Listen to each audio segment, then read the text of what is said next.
Picture this, 3 losing lanes, 0 gank setup, and a 70% win rate smurf Riven on the enemy team. Can brand new jungler Zot with challenger coach Hector in his ear somehow carry that impossible game? Well, welcome back to our Diamond in 90 Days challenge, where we take a first-time jungler with mechanics so bad they physically hurt to watch and force him to play some of the most mechanically demanding champions in the entire game. Which means on the one hand, we get hilarious clips like this. Oh my god, what did I just do? I cancelled my Q by flashing. And, well, on the other, it proves that the fundamentals you'll learn, they actually work. Oh no, I have no idea what I'm doing. Because if Zot can climb to Diamond, then let's face it, you definitely can too. And are you sick of being stuck in the same rank season after season? Well, there is no better time to break free than right now. You can follow Zot's exact climb from Bronze to Diamond and join the countless players this season ranking up alongside him. Every lesson, VOD review, and earpiece tailored with exactly what you need to break out of every rank. Finally giving you the roadmap to the rank of your dreams this season. Hit the link in the description below to grab your one-time Diamond in 90 Days discount code and start your journey today. Now, if you remember back from last week, you are already going to know that the very first thing you should do at the start of every single game is to decide which lane to path towards. Kind of terrible bot lane, so it's kind of just a path up top. I mean, top's a bit spicy. Right. We got some Ignite on without flash. Yeah, that lane looks volatile as can be. So since bot lane is an Enchanter versus Enchanter snooze fest, Zot chose to path top, where, based on champs and summoner spells, it's likely to be very volatile. And that's the rule. Always path towards the lane where you expect the most action to happen. But there's one more thing to consider here. The enemy jungler, who in this game is Kindred. This is one of the games where I'm kind of scared to, I feel like we lose this 2v2, insanely hard. Probably, yeah. This is a trap a lot of junglers fall into here. When there's one really obvious lane to path towards, you start just overthinking it like Zot did here. If you're the weaker early game jungler or you don't like your chances in that specific 2v2, you might worry and in some cases just psych yourself out of pathing there altogether in an attempt to avoid the enemy jungler. But Hector cut through all that noise, all that overthinking with one simple piece of advice. Well, yeah, but I mean, okay, we're gonna path top, and if she's there before you, I mean, just walk away. Okay, thanks, Hector. Who would have ever thought of that? But yeah, you should never let what champion the enemy jungler is playing dictate your early game pathing. As if Zot meets Kindred in the river, her top lane looks bad, he can always just simply walk away and head to the other scuttle. But little did Zot and Hector know they were about to run into a situation not many junglers really know how to handle. Riven's proxying? Yeah, oh god, this guy watches streams. Is that Louise or whatever his name is? Louise, yeah. You need to look at her. Okay, you can. So just do wolves. If someone's proxying, you need to look at them every second. Okay. Don't be lazy. Look every second that they're proxying. Proxy farming has been popping up more and more thanks to, well, certain streamers abusing it. And as a jungler, it can go two very, very different ways. If you know how to punish it, you can capitalize hard on it. But if you don't, your game can quickly become unplayable as the enemy top laner can just practically live in your topside jungle. So here's what you need to know. First, assume you're never going to get help from your top laner. Just assume it. The reason proxy farming works is simple. Since the enemy is closer to where that wave spawns, they can clear it first. Meanwhile, your top laner is stuck waiting for their wave to even reach lane. For them to help you, they'd have to abandon their own wave and let it crash into their turret, which is almost never going to be worth it. Second though, always pan your camera to check what they're doing. Look at their health, look at what abilities they've used. This gives you a clear read on whether they're about to base, or if they've got enough HP to invade your jungle. Third, your goal is to catch them mid-wave, and how you do that is by paying attention to your own minion waves, and also trying to time your gank just as a wave is arriving. And fourth, don't waste your time unless it's a guaranteed kill. Proxy farming naturally draws a lot of attention, and it makes you feel like you have to answer it. But if you are constantly dedicating time into dealing with them and not getting kills, you're wasting time and bleeding pressure. Now, with all of those 4 points in mind, let's see how Zot handled this. I mean, it's looking kind of decent. She's tanking a lot. Yeah, just jump over. Wait. Okay. Yeah, she's tanking a cannon minion. You should, not let that happen. Yeah, just jump. Just I was waiting for her to use her thing. Hello. There's no reason. So, as we saw, Timing is everything here. The Riven was low, and Zot even waited for her Q to be down, so there's no risk of her going over the wall. The only downside, though, was that technically this was a good death, as some would put it, as although she died, she got the whole wave. But Zot finishes his top quadrant and heads over to Scuttle. And this is exactly why you should not overthink your pathing. Just go towards the most volatile lane. And even though Zot was super late to Scuttle, Kindred had randomly gone bot side instead. Now, at the end of the day here, it's impossible to predict what most junglers are going to do, so don't even waste your energy overthinking things. Noticing the Riven still playing aggressive though, Zot heads there. Let's go. Free kill. Nice job. Ooh.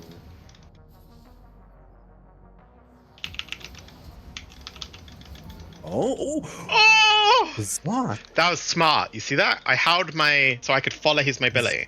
I'm going to push this with this guy. Zot, you have moments of brilliance. Look at Kind of that. makes up for the rest of the moments. So if you caught last week's lesson, you already know why Hector was so impressed here. Zot basically took the entire Ganking Fundamentals handbook we went over and just chucked it right over Riven's head. First, instead of chasing directly, he pathed perpendicular to cut off her escape. Second, he was smart about it with his cooldowns. Knowing he would only get one use of each and every ability, he made each one of them count. Since Riven still had flash and 2 Q charges, Zot flashed in with Q buffered, knowing Riven would flash in response to that, which then set him up perfectly to follow her with his E and W right after for what seemed like an easy kill, but when you break it all down, if executed even slightly worse, would have resulted in Riven escaping. But that aside, heading back out on the map, Zot goes straight to his bot side jungle. Usually, in this case, you would want to start at Krugs and begin pathing up to catch the respawns of all your camps for another full clear. But with the Kindred mark spawning, Zot makes an exception and heads to Raptors first, then into Krugs. The downside is that he's now stuck in that awkward position every one of us know all too well in jungling. You're on one end bot of the map while your camps are spawning on the other. In these situations, you're going to have two options. Either base, spend your gold, and head to the other side, as this is far better than walking the whole way there, or look for a play on that side of the map. And with bot lane not looking gankable and Kindred spotted in her topside jungle, Zot makes the call to actually do Dragon. Oh, and of course here, despite Zot already killing Riven twice and putting her massively behind, Ornn somehow still gets solo killed by the level 6 fundamentals. Classic. When it comes to starting objectives, everyone always parrots the exact same advice. Check your laner's priority. As if they're the ones pushed up, they can move first and help you secure the objective. But come on, man, let's be real here. In your games, how many times have your laners had priority? So you start the objective and either they just don't move at all, or somehow, even worse, their laner gets to the objective first despite being pushed in. And this is exactly why this week's lesson from Hector is so important. The way I like to teach priority is instead think about what your teammate wants rather than what they can do. So I'm going to give you an example. How many times have you done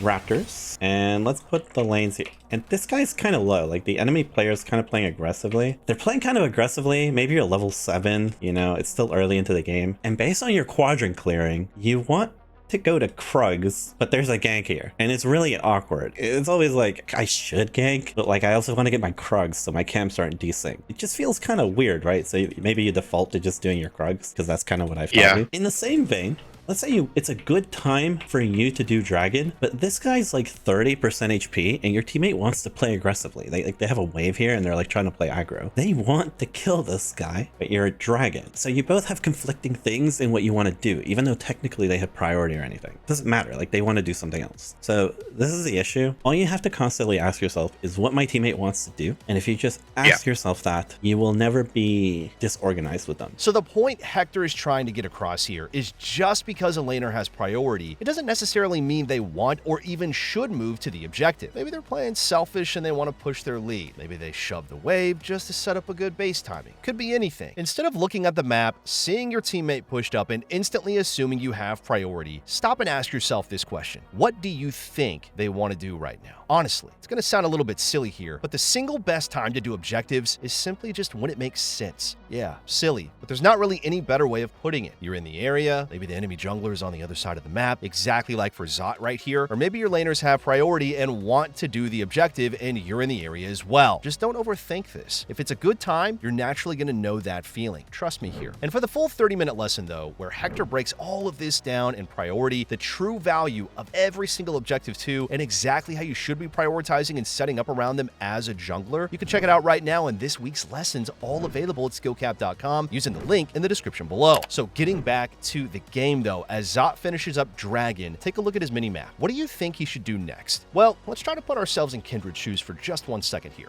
We saw she's on the top side of the map and has just got the notification that Zot has killed Dragon, so now she's probably feeling pressure to do something about it. She knows Zot pathed towards top at the start of the game, meaning at this point, his topside jungle is going to be alive. Based off this knowledge, there's a very good chance that Kindred is going to invade Zot's topside, especially as her mark is there, and then grab Scuttle on the way out. So knowing this, the absolute worst thing Zot could do here is base and head to his topside, as by the time he gets there, there's going to be a very good chance that it is all gone, which gives him 2 options: gank bot or invade Kindred's blue, which we can see is spawning soon. Now, remember the 80% rule we talked about in last week's lesson? With just a quick glance at bot lane and knowing Zot has no gank setup, the odds of this play working are pretty dang low, and the cost of failure here, man, it's massive. Zot's basically on a timer. Once Kindred clears his topside camps, he's recalling and pathing straight down to her blue. So if this bot gank fails, that invade timer, it's gone. Kindred comes back with an item advantage, Zot's left with only his red buff to farm, while she gets 3 full quadrants, which would mean, despite getting Dragon, he's going to end up being very behind in both gold and in experience. Now, luckily though, he made the right call and invades Kindred's blue and grub. And while doing so, we get confirmation that our prediction, well, was correct, and she did in fact invade our top side. From here though, rather than going to wolves, Zot notices bot lane fighting, and from his position, he has an amazing flank. Again, watch how he plays it out. Rather than immediately using his mobility, he holds onto his E the entire time. That way, the second Smolder tries to get away, he can follow, picking up an easy double. And exactly like the previous gank on Riven, Zot helps Xayah push out the wave. And now at this point, even though his bot side camps are spawning and he could go straight to Krugs, Zot has got a completed item waiting in base. And a simple rule here is, unless you've already started a quadrant, resetting when you have a completed item is never going to be a bad choice. And jungle, as we all know, is a role defined by its non-stop decision-making. It's a lot to think about. And as Zot leaves base, he is immediately faced with another. As it's 8 minutes into the game,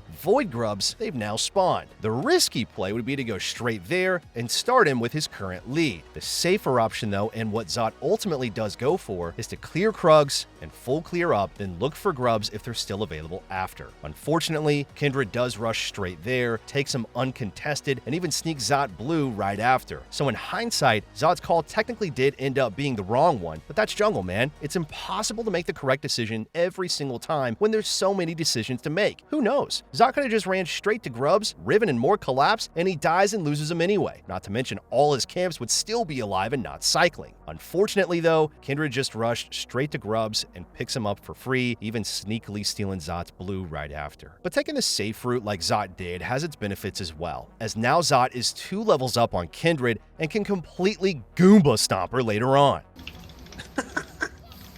Now, remember earlier when we talked about the importance of putting yourself in your opponent's shoes? That's what jungle tracking is all about. Taking the info you have and using it to predict your opponent's next move. Since Zot died after Kindred, there's no way he can beat her to her next mark at Crab. So instead, listen to what Hector told him to do here. Gonna straight for this crab. Alright. Yeah. Alright, she's probably gonna be there, so... She's gonna get it already. Maybe invade her top side? Maybe invade her top side. Because she's gonna clear her bot side, right? Maybe those camps are still up. Yeah, she pops into me.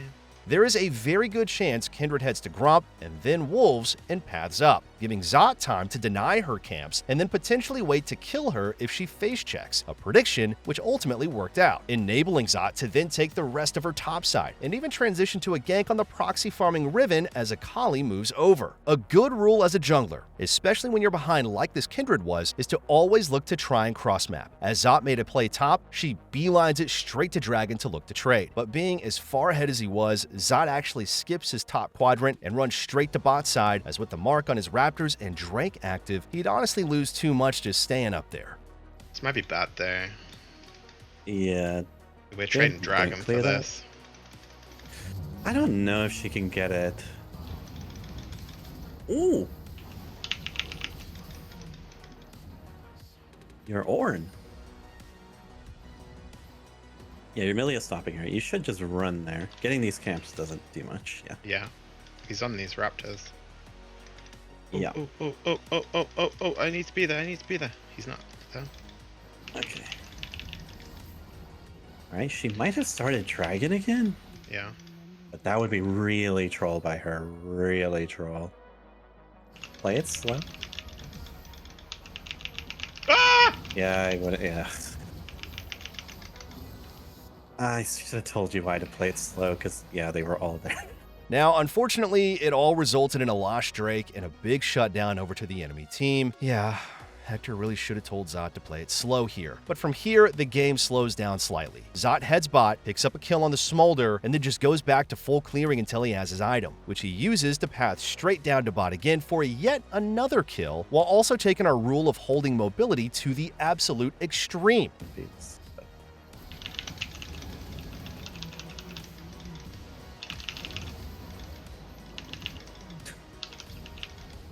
Okay. I get saving the E. I get it. It was good up top, but like you just blew your flash just to do that there. like It's good, it's good. I got a hero. And like drive by mid or something. Driving by mid. Yeah, you don't want to lose feeds, but you might not be able to. Nice. Nice. Oh my god, he's not in range! Oh no. Oh my god, oh my god, oh my god, oh my god. From there, Zot paths up to Herald, and now Herald is one of those objectives that, in the grand scheme of all things, it usually really isn't all that valuable. Sure, you could make some flashy plays with it, but most of the time, it helps you just take a turret you probably would have gotten anyway. The real reason Hector wanted Zot here, though, is because getting Herald would award his team feats of strength. And in the current patch, feats are absolutely massive, something you should always look to play around as a jungler when you can, mainly because the defensive boot upgrades are just so dang strong right now. But alas, Zot gets there late and then jumps on the more. Nice. Nice. Oh my god, he's not in range! Oh no. Oh my god, oh my god, oh my god, oh my god. I'm dead. Oh my god, oh my god. Ah! Now, luckily, he did get the kill on Riven somehow, but getting feats would have definitely been more valuable. Now, for those of you that watched our ADC series, you'd know that Zot kind of seems to have a little issue remembering to use his W on Misfortune. And for some reason, this seems to have carried over into Kha'Zix as well. Probably have to look, but Oh no, not again. don't use E. Never mind.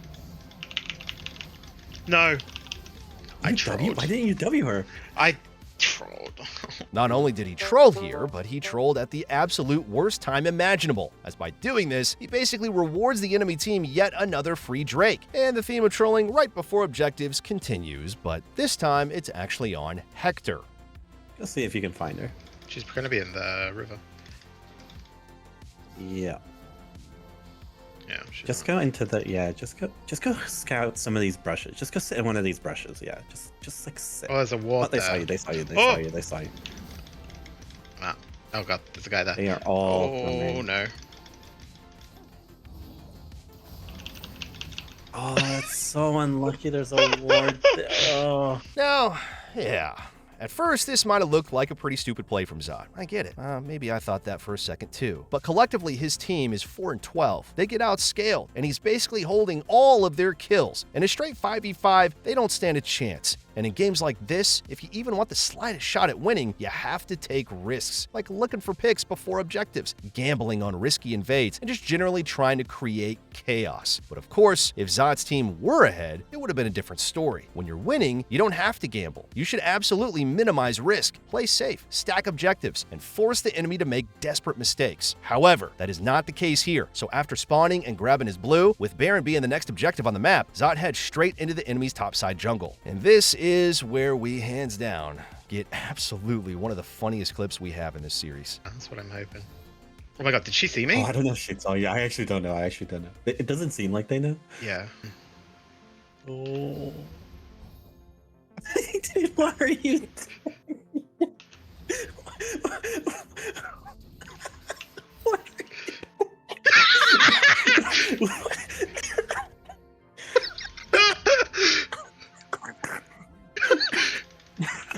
They're not coming here. They're never. Now, as hilarious as that was, best of all, it actually ended up working out, as Zot was able to get a great flank, kill all the squishies, and then take out the Riven, allowing his team to then pick up Dragon right after. And now, if you're a jungler who loves to full clear but often feels like you're not impacting the map enough, here's a simple rule for you. As the game goes on, devalue your Gromp and Krugs more and more and more and more. Devalue them, eventually to a point where you just ignore them entirely. The reason for this is that the later the game goes, the less valuable the XP rewards from individual camps become. And if you think about where the majority of action really happens on the map, it's usually within this circle here. And Krugs and Gromp are the furthest away from this. Now, the one exception to that rule is when there's nothing happening on the map, like in this case after Dragon, Akali's still dead, and Xayah has only just left base. So Zot takes his Krugs, which gets him to level 16. That way he can reset, get back to the top side of the map in sync with his team's tempo, only now with that huge level spike for the eventual Baron fight. A fight that, let's just say, doesn't end up working out all that well. They force the Kindred ult, back off, and then get the kill, but with Akali still split pushing and Riven pressuring from the side, Zot knows that he has to get out of there. But apparently, the Xayah didn't get the memo. Now, even despite whatever that was, they're still able to defend and live for another day. So, guess it's back to Baron, where for some reason, Ornn walks in 1v3 and dies. Milio gets one shot, Akali dives in right after, and then Xayah is, for some reason, 1v5 flanking again. So I guess it's time for Zot to end as well. Okay, you just had a stroke, yeah. Yeah. A tough game with an even tougher ending. And if you want to see that full game where Hector breaks down every single mistake that prevented Zot from carrying, plus get access to all the lessons, all the earpieces, and all the VOD reviews that took him from bronze all the way to emerald, you can use the link right now in the description below to grab a one-time Diamond and 90 days discount code and start your own climb today. But for now, though, that's going to be it for me, and I'll catch you guys in next week's episode.